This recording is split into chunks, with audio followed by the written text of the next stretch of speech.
कैसे हैं? I hope आप लोग बहुत अच्छे होंगे।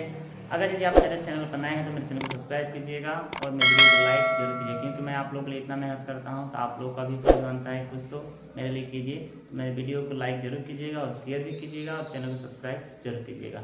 आज इस वीडियो में जो हम लोग पढ़ने वाले हैं, इस वीडियो में आज क्लास 10 का जो केमिस्ट्री है चैप्टर 2 आज हम लोग डिस्कस करने वाले हैं इस वीडियो में।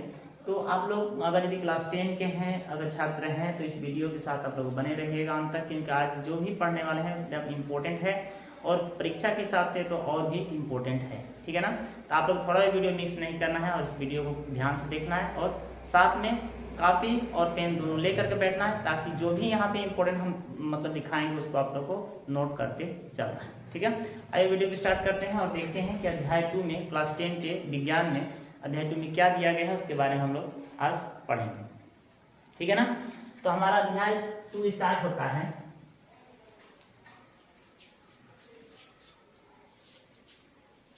ठीक है ना, कक्षा 10 का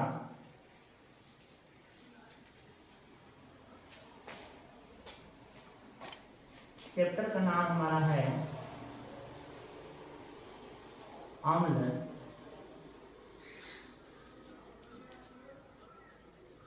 क्षारक तथा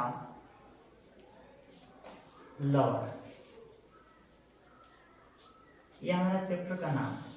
अब यहाँ पर कोई स्टूडेंट कहें कि यहाँ पे एवं लगा हुआ है उसके बाद लक्षण है, तो इससे कोई मायने नहीं रखता है। आप लोग को इस ध्यान रखना है कि अम्ल क्षार एवं लवण के बारे में हम लोग क्या करना है, पढ़ना है। ठीक है ना? तो सबसे पहले चैप्टर स्टार्ट करने से पहले या वीडियो स्टार्ट करने से पहले सबसे पहले हम इसकी परिभाषा के बारे में जानते हैं कि आखिर ये अम्ल और क्षार होते क्या है, लवण होते क्या है, किस प्रकार के होते हैं, इन सब के बारे में हम लोग परिभाषा के साथ विस्तार से जानेंगे। ठीक है, आइए स्टार्ट करते हैं। सबसे पहले हम क्या लेते हैं, अम्ल को लेते हैं। ठीक है ना? सबसे पहले हम अम्ल को लेते हैं, इसका नाम एसिड है। ठीक है ना? इसको हम क्या कहेंगे, अम्ल। जो भी बातें होगा इसके अंदर हम समझेंगे। ठीक है ना? उसके बाद इसका परिभाषा लिखेंगे और इसमें क्या क्या मतलब कि लक्षण है, क्या क्या नहीं, उन सारे बातें को हम लोग ध्यान देंगे। ठीक है, तो सबसे पहले हम ये देखते हैं कि आखिर ये अम्ल होता क्या है। तो अम्ल अगर इसकी परिभाषा लिखें या इसका यदि पॉइंट वाइज करें तो वह स्वाद में जो वह पदार्थ जो स्वाद में कैसा हो, खट्टा। ठीक है ना? वह पदार्थ जो स्वाद में खट्टा हो उसे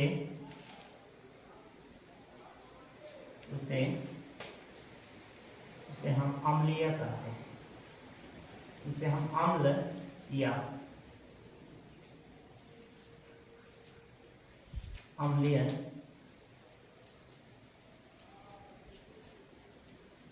कहते हैं। ठीक है ना? ये हमारा क्या हो गया, परिभाषा हो गया। परिभाषा हो गया या पॉइंट वाइज भी कर सकते हैं। ठीक है ना? तो हमने क्या जाना कि अम्ल क्या है। अम्ल वह पदार्थ है जो स्वाद में कैसा होता है, खट्टा होता है। ठीक है ना? वो क्या है, अम्ल है। अगर इसमें और पॉइंट वाइज यदि करते हैं तो इसमें देखेंगे कि और क्या पॉइंट वाइज इसमें हो सकता है। ठीक है ना? नेक्स्ट पॉइंट की तरफ यदि बढ़ते हैं तो नेक्स्ट पॉइंट हमारा क्या होगा, यह नीले रंग को क्या कर देता है, या नीले रंग के लिटमस पत्र को लाल कर देता है। ठीक है ना? यह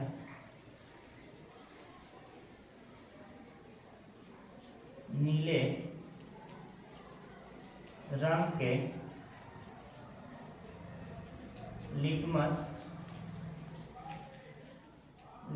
पत्र को लाल कर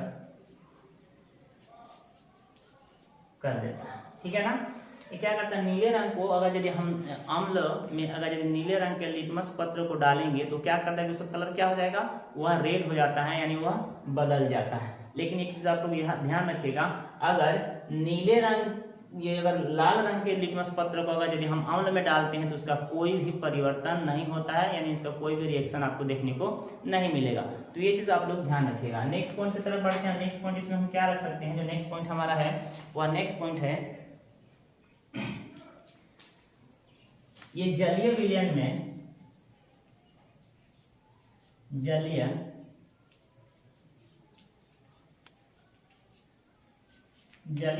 में हाइड्रोजन H+ आयन प्रदान करता है, प्रदान क्या करता है, जलीय विलयन में क्या करता है, H हाइड्रोजन क्या करता है, आयन प्रदान करता है, क्या प्लस वाला आयन को क्या करता है, रिलीज करता है, यानी प्रदान करता है। ठीक है ना। तो ये इसमें कुछ महत्वपूर्ण बातें हैं इसके किसके पक्ष में, अम्ल के। एक पॉइंट और हम लिख सकते हैं, जो हमने जो बताया कि अगर यह अम्ल में अगर लाल रंग का लिटमस पत्र को डालते हैं तो उसमें कोई परिवर्तन नहीं होता है। ठीक है ना। तो उसको भी नोट कर देते हैं। अगर हम लाल रंग के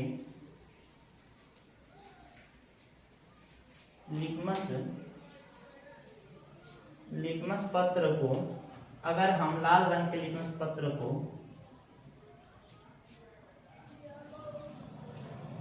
किसी अम्ल में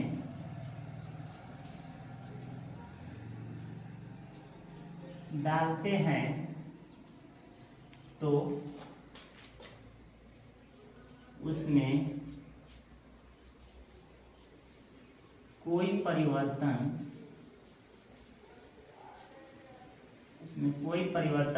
नहीं होगा,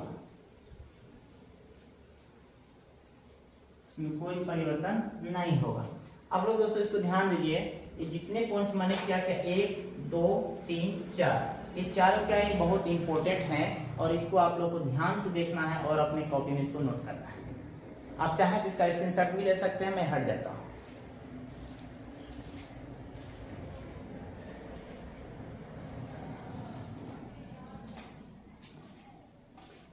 हो गया, स्क्रीनशॉट हो गया। अब इसको हमको क्या करना है, आप लोग ध्यान दीजिए कि अगर चलिए अगर लाल रंग के लिटमस पत्र को अगर यदि हम किसी अम्ल में डालते हैं तो क्या होता है, उसमें किसी प्रकार का परिवर्तन देखने को नहीं मिलेगा। ठीक है ना। तो आई होप कि ये चीज़ आप लोग क्लियर हो गया होगा। अम्ल क्या होते हैं, अम्ल के कौन कौन से मतलब के पॉइंट्स होते हैं, अम्ल किसे कहते हैं, इन सब के बारे में आप लोग को जानकारी होगा। अब इसमें किसी प्रकार का दिक्कत नहीं होगा, क्योंकि इस वीडियो में मेरे साथ किसी प्रकार का दिक्कत नहीं होने वाला है। चलिए अब हम अगले की तरफ चलते हैं। ठीक है ना। उदाहरण के लिए कुछ ले लेते हैं। उदाहरण अगर यदि नहीं दिया जाए तो अच्छा नहीं लगता है। आइए इसको हटाते हैं, इरेज करते हैं, उसके बाद हम क्या देखते हैं, उदाहरण देखते हैं। ठीक है ना। ये उदाहरण यहाँ पर हम लिख सकते हैं। उदाहरण देखिए, उदाहरण हम क्या क्या ले सकते हैं, पहला HCl। ठीक है ना। HCl ले सकते हैं। उसके बाद से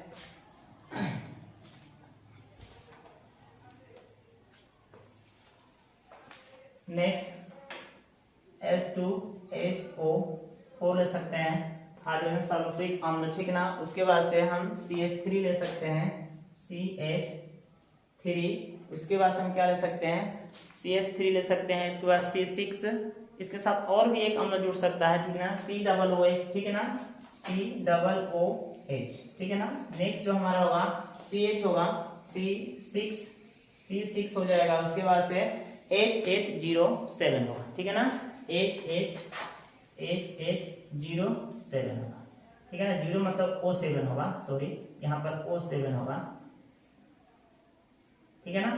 तो हमने देखिए इसका 4 एग्जाम्पल दिया। ठीक है ना। कौन से अम्ल के 4 एग्जाम्पल। ठीक है ना। ये अम्ल कितने एग्जाम्पल हैं, 4। HCl, H2SO4 और CH3 और COOH और C6H8 और O7, ये किसके हैं, सब अम्ल के एग्जाम्पल हैं। ठीक है ना। तो उम्मीद करता हूँ कि ये चीज़ आप लोगों को समझ में आ गया होगा। ठीक है ना। अगर ये समझ में आ गया होगा तो मेरे वीडियो को एक लाइक जरूर कर दीजिए, क्योंकि आप लोग का एक लाइक मेरा मनोबल बढ़ाता है।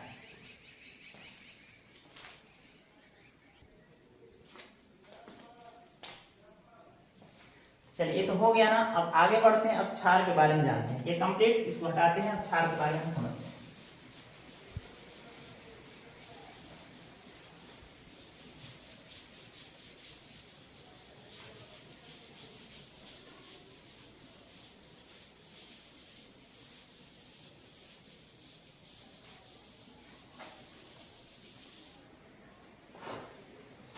क्षार को जानने से पहले कुछ इसमें कुछ इंपॉर्टेंट बातें और हैं, जैसे हम लिख सकते हैं, जैसे, ठीक है ना,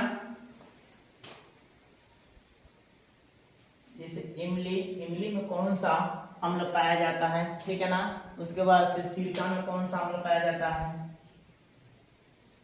उसके बाद से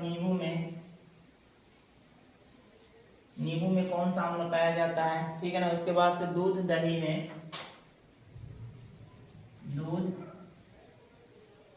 दूध दही, उसके बाद से आपका होगा टमाटर चींटी, ठीक है ना। टमाटर होगा, टमाटर चींटी, बिच्छू के डंक में, ठीक है ना, बिच्छू। अब इसमें हम देखते हैं कि कौन कौन से मतलब के अम्ल पाए जाते हैं, ठीक है ना। इमली में हमको जो अम्ल मिलता है उसको टार्टनिक कहते हैं, ठीक है ना। क्या कहते हैं, टार्टनिक।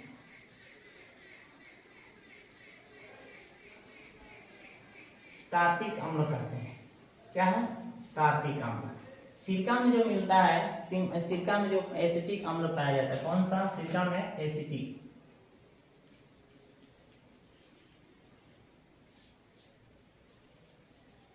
एसिटिक अम्ल, ठीक है ना।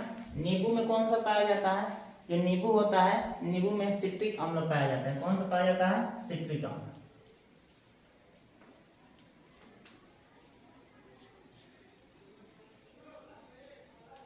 सिट्रिक अम्ल पाया जाता है। दूध या दही में कौन सा पाया जाता है, जो दूध दही होता है, लैक्टिक एसिड पाया जाता है, कौन सा पाया जाता है, लैक्टिक एसिड पाया जाता है,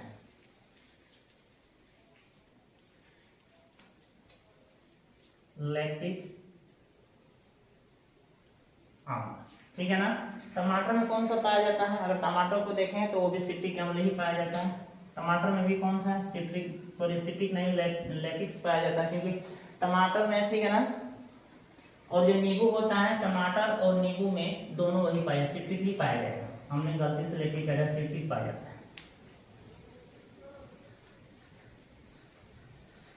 सिट्रिक अम्ल, ठीक है ना। चींटी और बिच्छू के डंक में कौन सा पाया जाता है, ठीक है ना। बिच्छू के डंक में फॉर्मिक पाया जाता है, कौन सा, फॉर्मिक अम्ल पाया जाता है,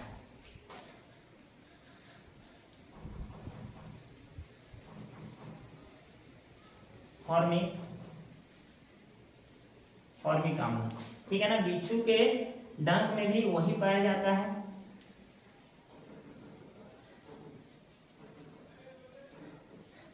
फॉर्मिक अम्ल, ठीक है ना। आप लोग दोस्तों याद रखिएगा कि जितने मतलब जैसे मक्खी हो गई या जैसे भी मतलब डंक देने वाले जिसके मतलब कि जो काटते हैं उनमें जो भी मतलब एसिड पाया जाता है वो कौन सा होता है, अम्ल होता है, और फॉर्मेटिक अम्ल होता है। और यही उसकी क्या होता है कि यही जब शरीर में हमारे जाता है तो विष मतलब कि चढ़ने लगता है, ठीक है ना। तो आप लोग इन चीज को क्या करना है, ध्यान में रखना है, और ध्यान ही नहीं रखना है, इसको क्या करना है, याद करके रखना है, ताकि ये चीज याद रखेंगे तो आप लोग के लिए बहुत बढ़िया है, क्योंकि नहीं याद रखेंगे तो कहीं भूल जाएंगे तो फिर आप लोग नहीं बता सकते। तो कभी कभी पूछ दिया जाता है पेपर में कि मान लीजिए सिरका में कौन सा अम्ल पाया जाता है, ठीक है ना, या टमाटर या दूध दही में कौन सा अम्ल पाया जाता है, ये चीज आप लोग को याद रखना होगा, ठीक है। आई होप के पॉइंट्स क्लियर हो गए होंगे। अब आगे बढ़ते हैं और आगे देखते हैं कि आगे क्या पॉइंट्स हैं।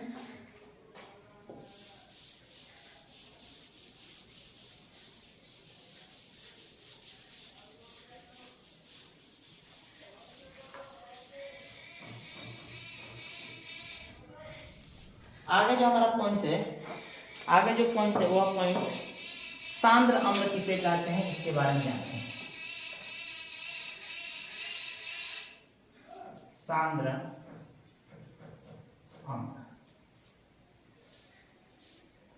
दोस्तों थोड़ा ये वीडियो मतलब कि थोड़ा उतना क्लियर नहीं आता है, क्योंकि इधर से मतलब थोड़े प्रकाश आ रहे हैं, और दूसरी बात मैं क्लास में मतलब इसको पढ़ाते समय रिकॉर्ड कर रहा हूँ ना, तो इसीलिए मतलब थोड़ा सा जो बोर्ड भी है मतलब ब्लैक बोर्ड है, तो इसीलिए थोड़ा इसका इमेज भी थोड़ा उतना अच्छा नहीं आता होगा, लेकिन फिर भी घबराने की बात नहीं है, इसमें भी वो वीडियो क्लियर आएंगे। क्योंकि मतलब जो कभी कभी ऐसा होता है कि मतलब सिचुएशन के साथ बदलना पड़ता है, तो ये जो है मतलब कि थोड़ा सा ये है अलग है, इसीलिए थोड़ा सा इस वीडियो में आप लोगों को दिक्कत होगी, लेकिन घबराने की बात नहीं, दिक्कत कुछ भी नहीं होगा, बस आप वीडियो के साथ बने रहिए, थोड़ा सा आप ध्यान दीजिए, और हम लोग इसमें इसी के साथ हम लोग अच्छा से पढ़ाई कर सकते हैं, बशर्ते आप ना ये कीजिए। चलिए स्टार्ट करते हैं। देखिए थोड़ा मुझे पता है कि बोर्ड की वजह से थोड़ा आप लोगों को दिक्कत होगी, लेकिन थोड़ा सा आप लोग हिसाब से मिलाकर चलिए, थोड़ा भी दिक्कत नहीं होगा। ठीक है, आइए देखते हैं सांद्र अम्ल किसे कहते हैं। जिस अम्ल में अधिक मात्रा,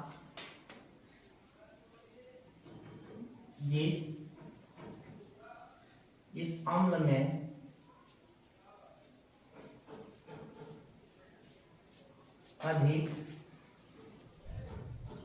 अधिक मात्रा, जिस अम्ल में अधिक मात्रा, जिस अम्ल में अधिक मात्रा में हो और जल कम मात्रा में हो, और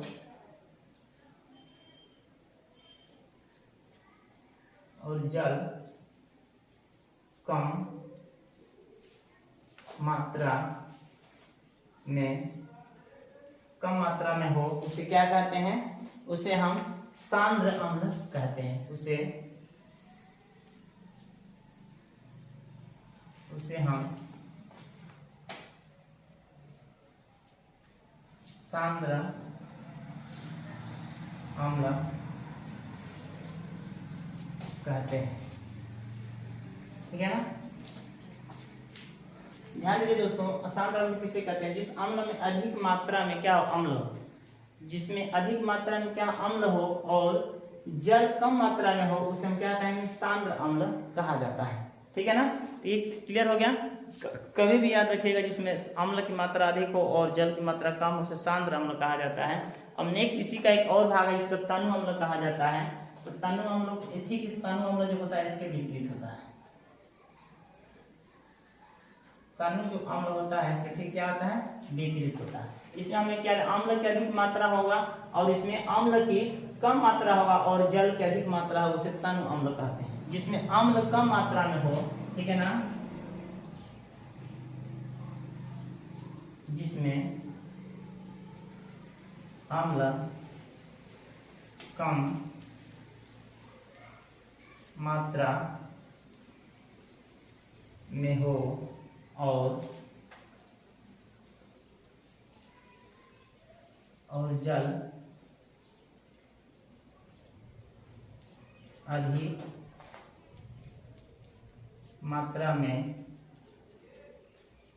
मात्रा में हो, उसे तनु अम्ल कहा जाता है। उसे तनु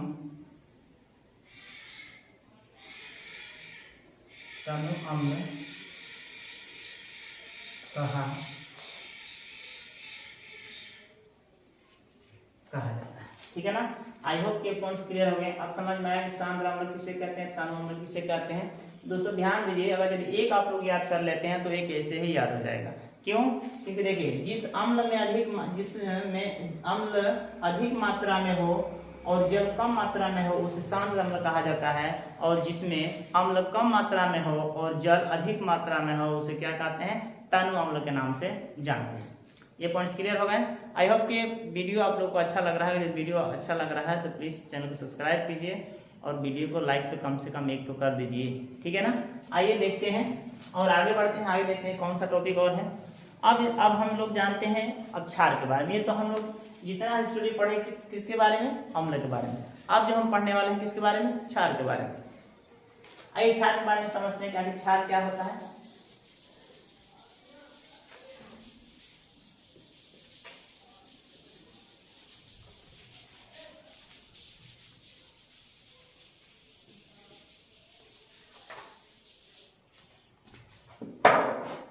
क्षार के बारे में देखते हैं।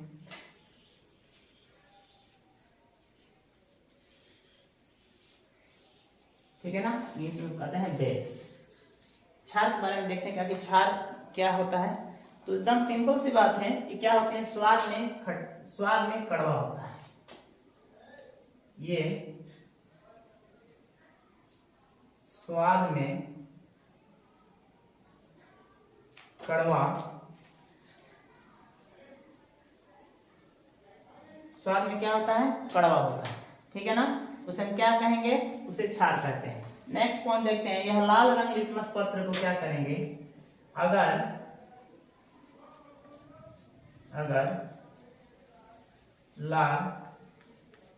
लाल रंग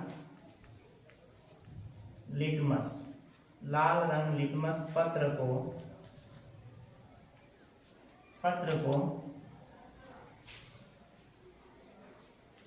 छाल में डालते हैं तो इसका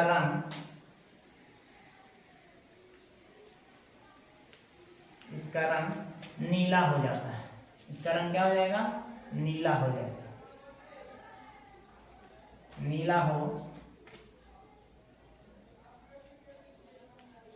नीला हो जाता है, ठीक है ना।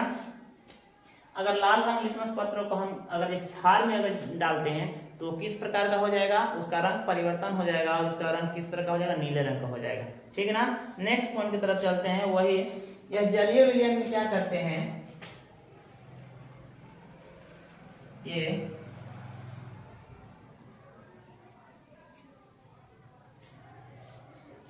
जलीय विलयन में हाइड्रोक्साइड यानी H- आयन प्रदान करते हैं। आयन प्रदान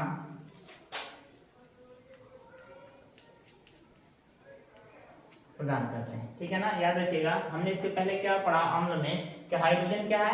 प्लस यानी धनात्मक आयन क्या करता है? प्रदान करता है। और जबकि इसमें क्षार में क्या होगा? वो हाइड्रोक्साइड क्या करता है? आयन यानी माइनस का आयन प्रदान करता है, ठीक है ना। अब इसका हम उदाहरण देखते हैं। उदाहरण में क्या क्या ले सकते हैं? जो उदाहरण होगा उसके बारे में समझते हैं। तो उदाहरण यहाँ पर लिखते हैं। उदाहरण में हम जैसे NaCl ले सकते हैं, ठीक है ना। NaOH, ठीक है ना, पहला हमारा उदाहरण है, ठीक। दूसरा KOH ले लेते हैं, KOH, ठीक, ये हमारा दूसरा उदाहरण हो गया, ठीक है ना। नेक्स्ट जो हम लेते हैं, नेक्स्ट हमारा NH4OH होगा, NH4OH होगा। यह दोस्तों यहाँ पर अगर 3 होगा तो ओमेनिया का कहलाएगा। अगर यदि 4 हो जाएगा तो ओमेनियम का कहलाएगा। लास्ट में म लग जाएगा। अगर यदि 4 होगा तो, अगर 3 होगा तो ओमेनिया कहलाएगा, ठीक है ना। ओमेनियम हाइड्रोक्साइड, ठीक है ना। तो ये हमने क्या लिया? ये एग्जाम्पल ले लिए किसके? क्षार के कुछ एग्जाम्पल यहाँ पर दिए हैं। कम से कम 3 एग्जाम्पल दिए हैं, और भी एग्जाम्पल हो सकते हैं आप लोग के एनसीईआरटी बुक में, और भी दिया गया है। तो आप लोग चाहे तो और भी एनसीईआरटी बुक से आप लोग क्षार का जो उदाहरण होता है उसको ले सकते हैं। लेकिन हाँ, 3 के लिए 3 ही देना मतलब काफी है। 3 दे देंगे तो हो जाएगा, ठीक है ना। आइए आगे बढ़ते हैं और देखते हैं कि क्षार, एक प्रश्न इसमें और पूछा जाता है कभी कभी। देखिए कि क्षार और क्षारक में क्या अंतर होता है, ठीक है ना। तो कभी देखिएगा, कभी पेपर में पूछ देता है कि क्षार और क्षारक में क्या होता है। तो क्षार और क्षारक का अंतर हम बताते हैं, यहाँ पर समझ लीजिएगा। यहाँ पर कि क्षार होता है ना, वो पूर्ण रूप से क्या होता है? घुलनशील होता है। अगर वो पूर्ण रूप से घुल जाता है उसको हम क्या कहेंगे? क्षारक कहेंगे, ठीक है ना। यह पूर्ण रूप से क्या करता है? घुल जाता है। अगर ये पूर्ण रूप से क्षार पूर्ण रूप से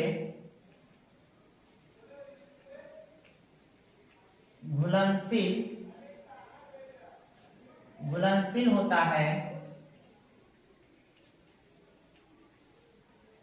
इसे ही क्षारक कहा जाता है। इसे क्षारक कहा जाता है। अब मुझे उम्मीद है कि इसमें आप लोग को अंतर समझ में आ गया होगा कि क्षार अगर पूर्ण रूप से घुलनशील होए तो उसको हम क्षारक कहेंगे। अगर पूर्ण रूप से घुल नहीं सकता है उसको हम क्षार कह सकते हैं, ठीक है ना। बहुत से ऐसे होते हैं जो पूर्ण रूप से क्या करते हैं? घुलते नहीं, लेकिन बहुत ऐसे जो पूर्ण रूप से घुल जाते हैं। तो आई होप कि ये चीज आप लोग समझ में आ गया क्षार के बारे में, और क्षार और क्षारक का अंतर समझ में आ गया, ठीक है ना। अब हम आगे चलते हैं और देखते हैं कि आगे कौन सा पॉइंट है। अब आगे वाले पॉइंट्स के बारे में डिस्कस करते हैं। दोस्तों आप लोग इस वीडियो को थोड़ा भी स्किप मत कीजिएगा, क्योंकि जितने इस वीडियो पे अगर यदि पढ़ाया जा रहा है पूरा इंपॉर्टेंट है परीक्षा के हिसाब से। और आप लोग को ये चीज़ आप लोग को ध्यान देना है कि मतलब इस वीडियो की स्किप ना किए हुए आप लोग को वीडियो को अंत तक देखना है। तभी अगर यदि आप चाहते हैं कि हम इस वीडियो को देखें और बढ़िया मार्क पाएँ तो आपको ये देखना पड़ेगा। अगर यदि नहीं चाहते हैं तो ये आपकी मर्जी है। ठीक है, आइए आगे बढ़ते हैं और देखते हैं आगे वाला पॉइंट क्या कह रहा है।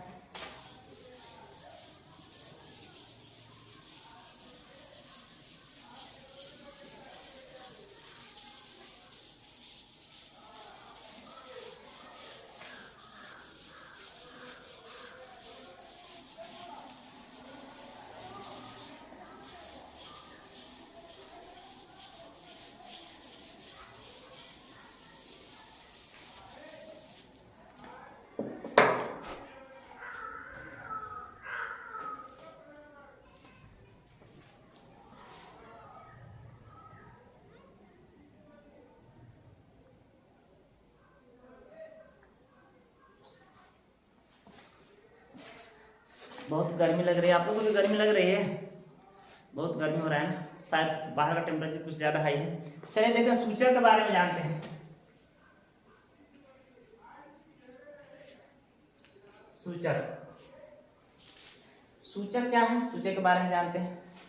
सूचक किसी दिए गए विलयन, ठीक है ना, इसका परिभाषा देखते हैं। सूचक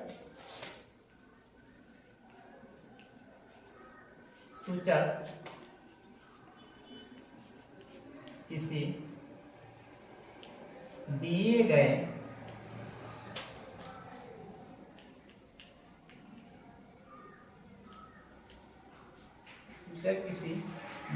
विलयन अम्ल या विलयन में अम्ल या क्षारक को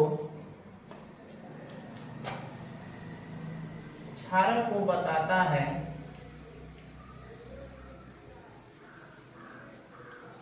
क्षारक को क्या करता है, बताता है, और इसका रंग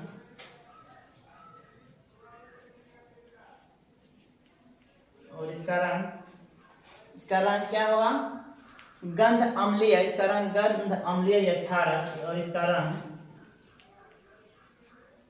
गंध अम्लीय या क्षारक से बदल जाता है। क्षारक से क्या होता है, क्षारक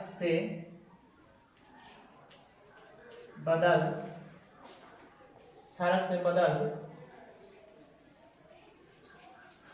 जाता है, तो उसे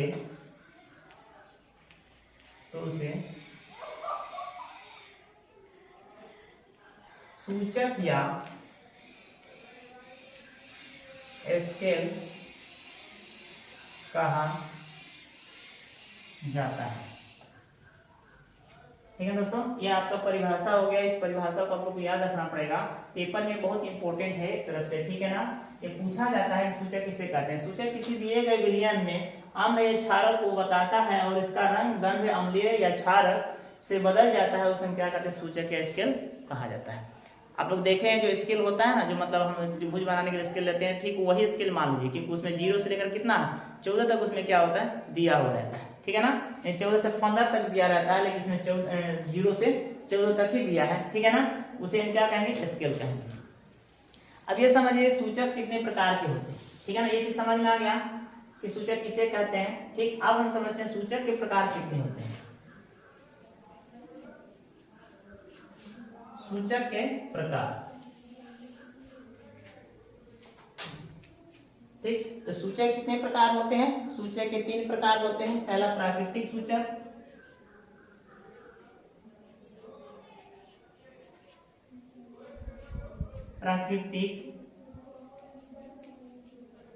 प्राकृतिक सूचक, और दूसरा कृत्रिम सूचक,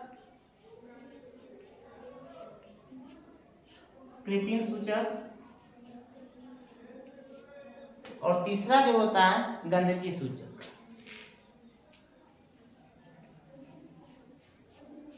गंधकीय सूचक,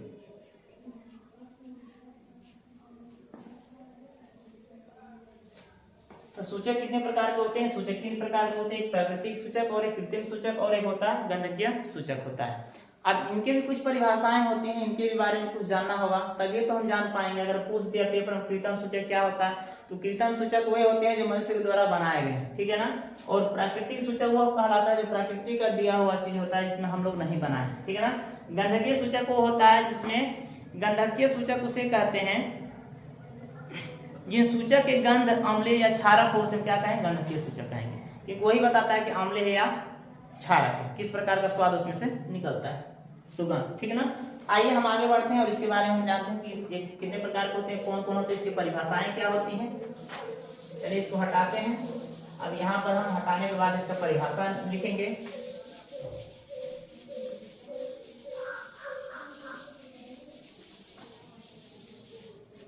तो सबसे पहले नोट करते हैं प्राकृतिक सूचक।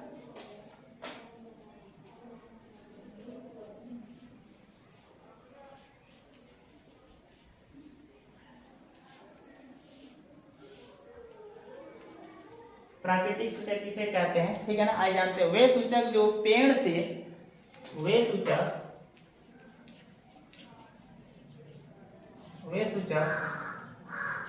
जो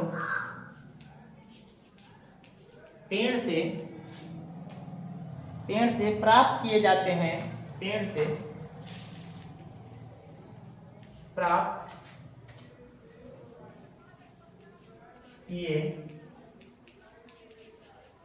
जाते हैं, पेड़ से क्या प्राप्त किए जाते हैं उन्हें क्या कहते हैं? प्राकृतिक सूचक कहते हैं। वे सूचक जो पेड़ से प्राप्त किए जाते हैं उन्हें प्राकृतिक सूचक कहते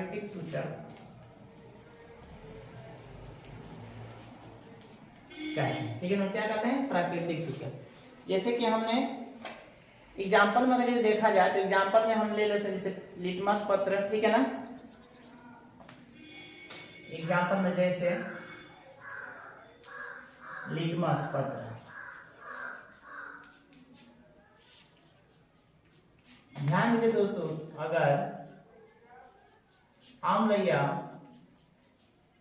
क्षार में इसको यदि हम डालते हैं तो इसका कुछ परिवर्तन होता है, ठीक है ना। अब क्या परिवर्तन होगा इसमें आप लोग देखिए। अगर यदि हम लिटमस पत्र को अम्ल में डालेंगे तो उसका रंग कैसा हो जाएगा? लाल हो जाएगा। अगर इसको क्षार में डालते हैं तो नीला हो जाएगा, क्योंकि ये बातें हम लोग पहले पढ़ कर आ चुके हैं। क्योंकि अम्ल में क्या होता है? लाल, और क्षार में क्या हो जाता है? नीला हो जाता है। अगर हल्दी को देखा जाए, ठीक है ना, 1 नंबर हो गया, ये 2 नंबर देखिए। अगर हल्दी को देखा जाए तो ये अम्ल में डालेंगे तो क्या हो जाता है? अम्ल में पीला हो जाता है, ठीक है ना, क्योंकि पीला तो इसका रंग रहता ही है, ठीक है ना। पीला तो रंग इसका पहले से ही होता है, लेकिन जब उसमें किसी कपड़े में, व्हाइट कपड़े में यदि हल्दी लग जाता है, उसको साबुन से रगड़ते हैं तो क्या होता है? उसमें नीला कोई अम्ल डालते हैं तब उसमें पीला ही पन हो जाता है, ठीक है ना। जब वो क्षार में डाला जाता है तो क्षार में क्या होता है? वो लाल हो जाता है। जैसे अगर यदि हम उसको क्या करते हैं, अगर साबुन से उसको धुलाई करते हैं तो उसमें जैसे वो क्षार जाता है उसको क्या करता है? लाल कर देता है, उसका रंग थोड़ा सा बदल जाता है। तो ये प्राकृतिक सूचक के ये कुछ मतलब एग्जाम्पल थे। जो लिटमस पत्र होते हैं, अगर यदि उसको लाल मतलब कि अम्ल में डाला जाए तो लाल हो जाता है, और क्षार में डाला जाए तो वह क्या होता है? नीला हो जाता है। अगर उसी प्रकार हल्दी को लिया जाए तो हल्दी अगर यदि अम्ल में डालते हैं तो पीला हो जाएगा, और क्षार में डालते हैं तो लाल हो जाएगा। तो ये था प्राकृतिक सूचक। अब देखते हैं कृत्रिम सूचक क्या होता है।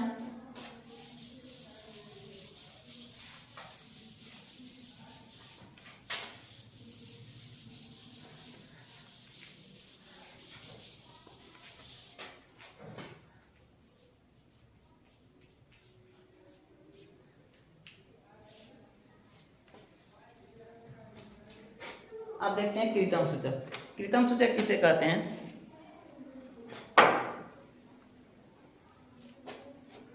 वे सूचक जो रसायन द्वारा बनाया जाता है, ठीक है ना। वे सूचक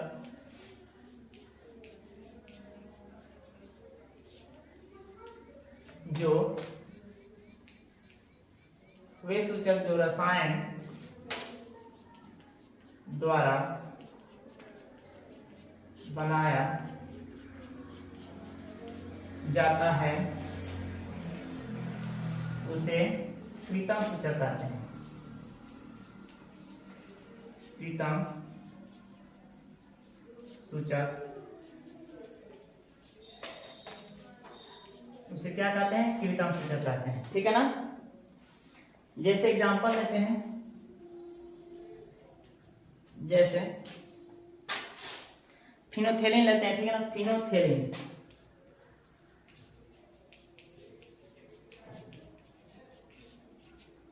फिनोथेलिन लेते हैं, 1 नंबर का होगा। अगर ये फिनोथेलिन को हम क्या क्षार में डालते हैं, ठीक है ना, यहाँ पर वही प्रक्रिया फिर होगी अम्ल और क्षार। ठीक है ना। अगर फिनोथेलिन को हम किस में डालेंगे, अगर फिनोथेलिन को अगर यदि हम क्षार में डाल देते हैं तो उसका रंग क्या हो जाएगा? गुलाबी हो जाएगा। और यदि अम्ल में डालते हैं तो क्या हो जाएगा? सफेद हो जाएगा। ये सफेद हो जाएगा और इसमें क्या होगा? गुलाबी। ठीक है ना। अम्ल में क्या हो जाएगा? फिनोथेलिन का जो रंग होता है सफेद और क्षार में क्या हो जाएगा? गुलाबी हो जाएगा। ठीक है। इसी तरह मिथिल ऑरेंज लेते हैं। ठीक है ना। Next number Mithil orange.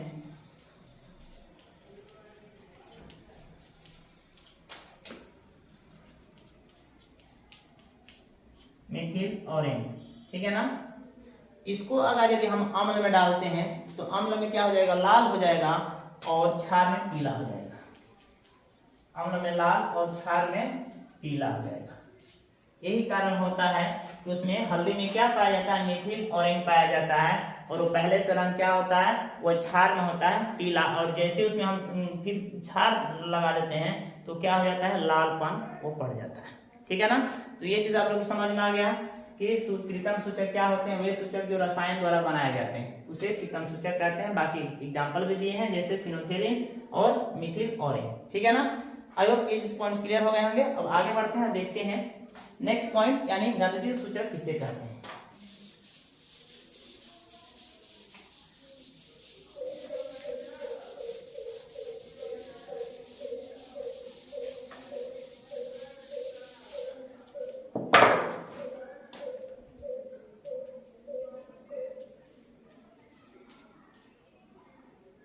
गंधकीय सूचक, गंधकीय सूचक किसे कहते हैं? जिन सूचक की गंध अम्ल या क्षार, जिन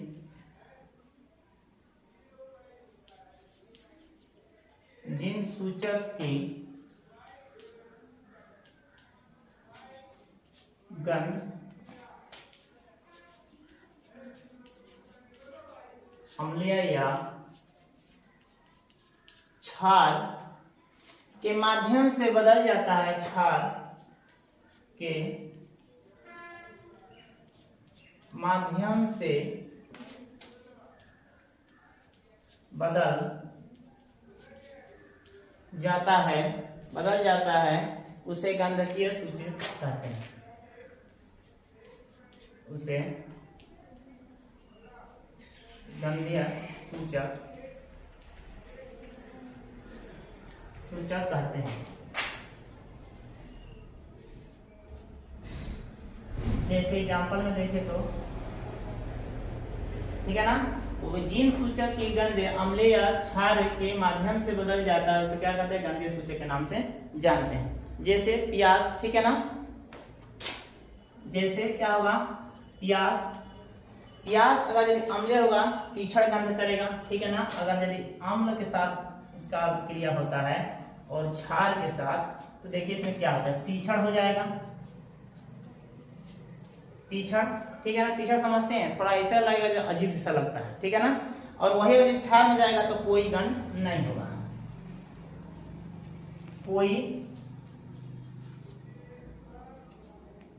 कोई गंध नहीं। ठीक है ना।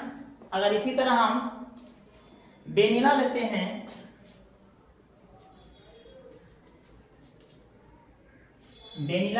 तो यदि अम्ल में उसको डालते हैं तो अम्ल में क्या प्रक्रिया होगा? समान होगा। ठीक है ना। और क्षार में भी क्या होगा? समान होगा। इधर भी समान और इधर भी क्या होगा? समान। उसमें इधर दिखाई तो दे रहा है ना समान। अगर नहीं भी दिखाई दे रहा तो हम इसको बोल देते हैं, ठीक है ना। वेनिला को वजह से लेते हैं तो आम्ल में डालेंगे तो सम्मान और क्षार में डालेंगे तो क्या होगा, सम्मान होगा। उसी तरह लौंग का तेल अगर यदि लेते हैं, लौंग का तेल तो अम्ल में डालेंगे तो समान होगा और क्षार में डालेंगे तो समान होगा।